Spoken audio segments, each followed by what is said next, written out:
Item Number SCP-1965. Object Class Keter. Special Containment Procedures.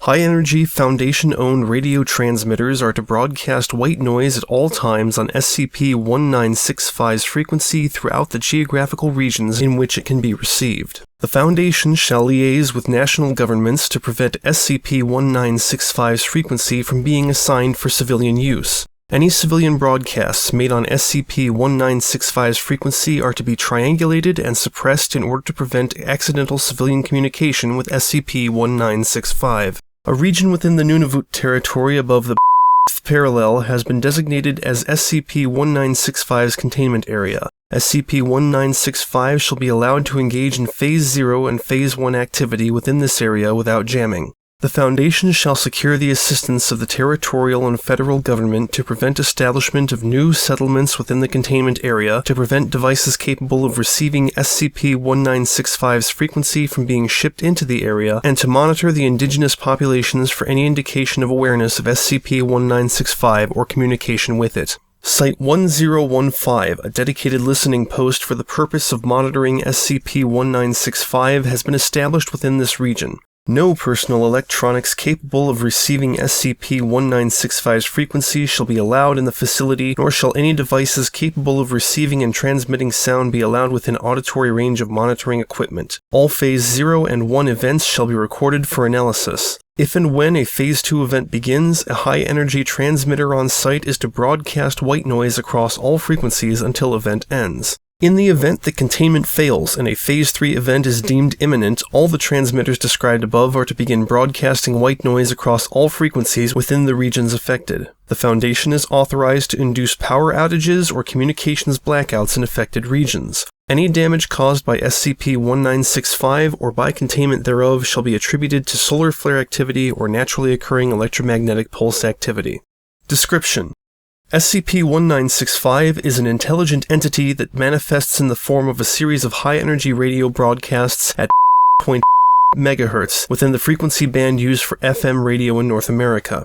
No physical source for SCP-1965 has been identified. All attempts to triangulate SCP-1965 broadcasts have resulted in contradictory results and have indicated transmissions emanating from an area where no radio transmission equipment exists. Depending on weather and on atmospheric and solar conditions, SCP-1965 broadcasts can be received throughout most of North America as well as Northern Europe and Northeast Asia. SCP-1965 activity has been categorized as occurring in 4 degrees designated Phase 0 through 3. During Phase 0, only white noise is received on SCP-1965's frequency. Acoustic analysis indicates the existence of regular patterns, suggesting that the white noise heard during Phase 0 is actively produced by SCP-1965 rather than by the natural processes that typically produce it. During Phase 1, SCP-1965 rebroadcasts a wide variety of audio material that has been transmitted wirelessly within its transmission range over the prior 48 hours. Identified sources of Phase 1 material include commercial radio broadcasts, amateur shortwave broadcasts, satellite transmissions, cellular phone conversations, and number stations employed by the Foundation and by national governments.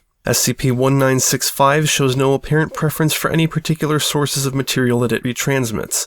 On occasion, rebroadcast material has been observed to deviate from known recordings. Voices present within the original recording will begin to speak or sing what are believed to be direct statements from SCP-1965 in the same language as the speaker in the original broadcast. Aside from potential breaches of classified information, Phases 0 and 1 present no imminent threat. The material broadcast during Phase 2 and Phase 3 events is identical in substance to that broadcast during Phase 1. The onset of Phase 2 events has proven difficult to predict, although records indicate a correlation between high levels of solar flare activity and Phase 2 occurrence. When a Phase 2 event begins, any device capable of receiving SCP-1965's frequency will receive and reproduce it regardless of what frequency it was tuned to prior to onset.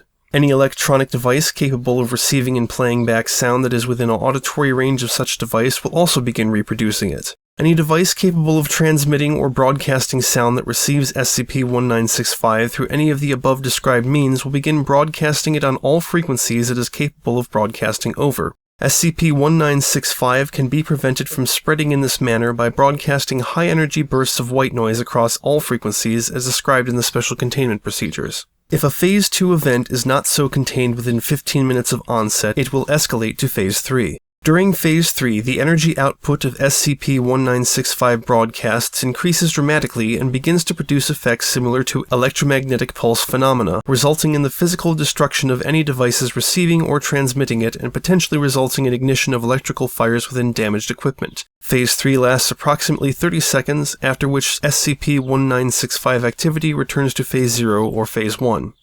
Incident 1965-1. On 2000, failure to exercise proper containment procedures during an otherwise successfully contained Phase 2 event resulted in the outbreak of a Phase 3 event at Site-1015, resulting in the deaths of personnel and dollars worth of property damage. After cessation of event, SCP-1965 returned to Phase 1 and began broadcasting a recording of actor Morgan Freeman performing a reading of the poem Casey at the Bat. Senior researcher activated a microphone connected to one of the still-functioning transmission towers and, before he could be restrained by security, broadcast a statement demanding that SCP-1965 explain why it had killed his friends. The broadcast underway deviated from the recording at this point and, in Freeman's voice, delivered a monologue, documented below, believed to be the only direct communication thus far from SCP-1965 to the Foundation. Statement from SCP-1965. Long ago there was no silence. The air and the heavens echoed with the songs of our brothers and sisters. We spoke to each other and learned and were happy. We sang together until the air echoed with our songs, and our echoes found voices of their own, and sang songs to us of their own. When the heavens opened up, every word and every note resounded for everyone to hear and rejoice in. When the silence first came, it was a strange thing, a novelty, something unheard of. It was a small thing at first, fleeting there and then gone. But when it was, we spoke within it, and we could not hear ourselves. We thought it was an anomaly that was there once and then gone. But it returned, and it spread. Where once it was a missing note, the silence became a missing song. We found we could not hear our brothers and sisters where it spread. It spread quickly outward from where it began, and soon there was silence spreading on the other end of the air as well.